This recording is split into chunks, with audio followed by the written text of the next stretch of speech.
Welcome to This Explainer. Today we are diving deep into the tragic, brutal, and just utterly fascinating psychology of one of the most misunderstood figures in anime history. I'm talking, of course, about Kisame Hoshigaki. When you really look at the shinobi world of Naruto, it is absolutely filled to the brim with betrayal, hidden agendas, and really complex villains. But Kisame, he's a completely different breed. On the surface, he's this terrifying, shark-like brute who just seems to completely revel in violence. But we are going to deconstruct this monster and discover how a world built on lies actually forged the most relentlessly honest man in the entire series. The pups start eating each other within the mother's womb. As of today, you and I are fellow members of Atsukatsu. So be careful. Of me.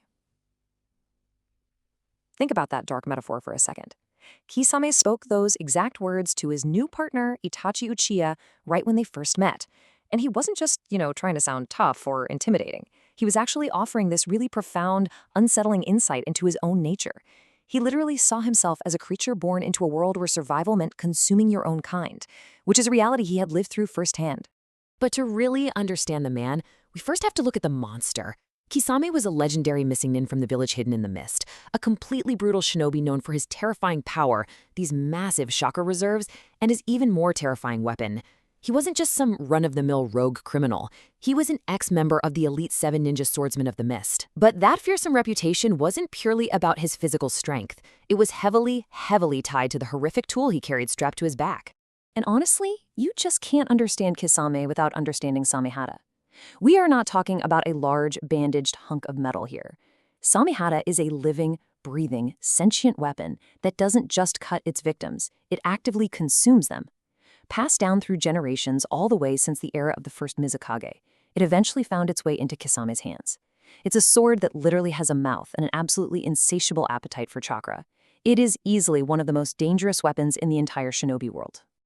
Okay, so here is the genuinely terrifying part about Samehada. It is remarkably picky and incredibly devastating.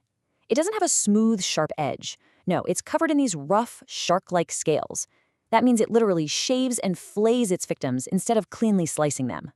Ouch, right? And if an unworthy wielder even tries to grab it, spikes shoot out of the handle to impale their hands. In a fight, it eats its way right through enemy defenses, like completely absorbing Killer Bee's massive tailed beast chakra cloaks. Oh, and it can even fuse with Kisame to instantly heal his fatal wounds, or just transform him into a full-on shark-human hybrid. All of this brilliantly highlights the massive difference between a standard tool and Samehada. Standard swords, they're lifeless. They really don't care who swings them. But Samehada has a very distinct personality. It shares an actual symbiotic relationship with its master. It grew so incredibly fond of the octopus-flavored chakra of Killer Bee that it temporarily betrayed Kisame. But proving it actually has sentience and emotional capacity, Samehada visibly mourned when Kisame finally died. It's a living creature, completely bound to the bloodshed of its master. So, that brings up a really huge question. Beneath all this horrifying arsenal and the whole monster persona, there is a very deep, fundamental trauma. How on earth was this brutal enforcer actually forged by his own village's cruelty? Because, let's be clear, Kisame wasn't just born wanting to murder his friends. He was a tragic product of the Bloody Mist village. It was a system that actively weaponized loyalty and forced its own soldiers into unimaginable psychological corners.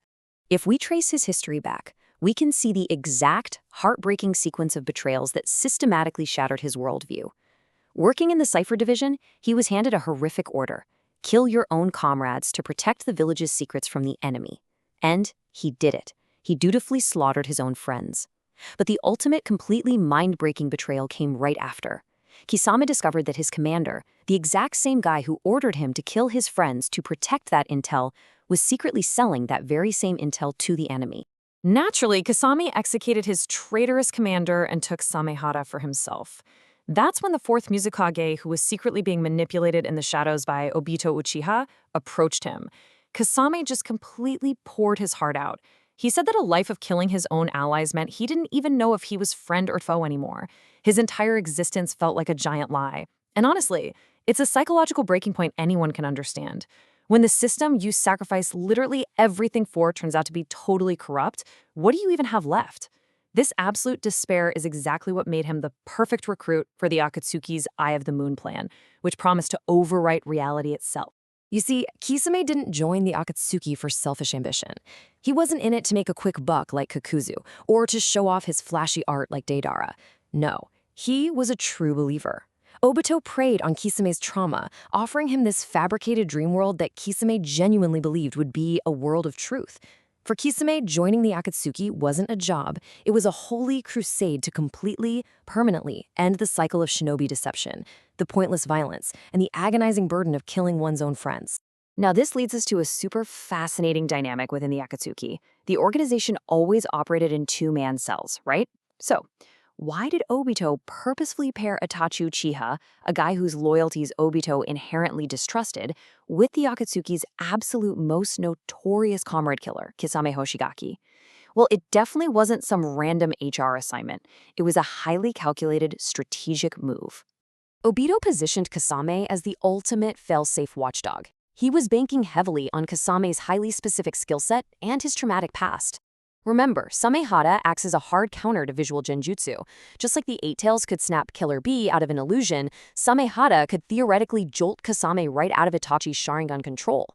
Obito fully expected that if Itachi ever showed his true colors and tried to betray the Akatsuki, Kisame, the man practically famous for executing his own allies, would step in and ruthlessly put Itachi down. But here is the profound, beautiful contrast between Obito's cold calculation and what actually happened. Obito wanted a loaded gun constantly pointed right at Itachi's head. But instead, a surprisingly amicable and deeply, deeply respectful partnership loomed between the two of them. Think about all the other Akatsuki duos who were constantly bickering or threatening to kill each other. In contrast, Itachi and Kisame were utter professionals who actually understood each other's hidden, unspoken pain. Instead of playing the good little watchdog, Kisame repeatedly showed genuine care for his partner. He worried about Itachi's health, actually suggesting he rest in the rain, instead of rushing off to capture the Four Tails. He willingly stayed behind to hold off Sasuke's team, Taka, just to make sure Itachi got his final, uninterrupted duel with his younger brother. Kisame definitely had the skills to interrogate or fight Itachi, but he deliberately chose not to. He proved he was completely, utterly sick of murdering his allies. He had finally found a real connection, and there was no way he was going to break it. And that deep loyalty extended right to his ideology, too. As the series went on, the other Akatsuki members fell one by one.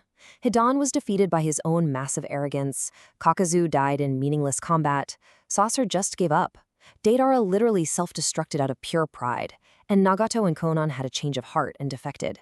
Yet through all of that, Kisame stood entirely alone. He was the one single member who remained totally steadfast, dedicating absolutely everything to the organization's overarching mission of creating a truthful world. Eventually, after faking his own death to secretly infiltrate the hidden cloud village inside Samehada, Kisame is discovered, cornered, and finally defeated by Might Guy. He ends up trapped inside a wooden prison, and his mind is actively being read to extract the Akatsuki's deepest, darkest secrets. So, it really begs the question, how far will this man go to protect his truth? Well, trapped and facing the extraction of vital secrets, Kisame absolutely does not panic. Instead, he executes a sequence of tactical steps with just terrifying willpower. First, he literally bites off his own tongue just to snap himself out of the interrogation trance. Then, using the very last scraps of his physical strength, he bursts right out of the wooden stocks. Knowing full well he cannot escape alive, he traps himself inside a water prison and summons sharks to literally devour his own body, ensuring the enemy gets absolutely nothing from him. And the crazy thing is, his brutal sacrifice actually worked. While his body was actively being consumed, he used a hidden scroll trapped inside one of the sharks to successfully transmit vital intelligence about the allied shinobi forces. He got the exact locations of Naruto and Killer Bee straight back to Obito. In his very last breath, Kisame successfully altered the entire strategic landscape of the Fourth Great Shinobi War. But, it's his internal monologue during this horrific sacrifice that just completely breaks your heart. In his final moments, Kisame remembers that very first conversation he had with Itachi about sharks eating their kin. And he remembers Itachi telling him that a person's true nature is only revealed at the exact moment of their death. Dying to protect his comrades rather than killing them, Kisame finally found a tragic sense of self-acceptance. He realized he wasn't just some mindless cannibalistic monster. He was a man capable of supreme, entirely selfless dedication.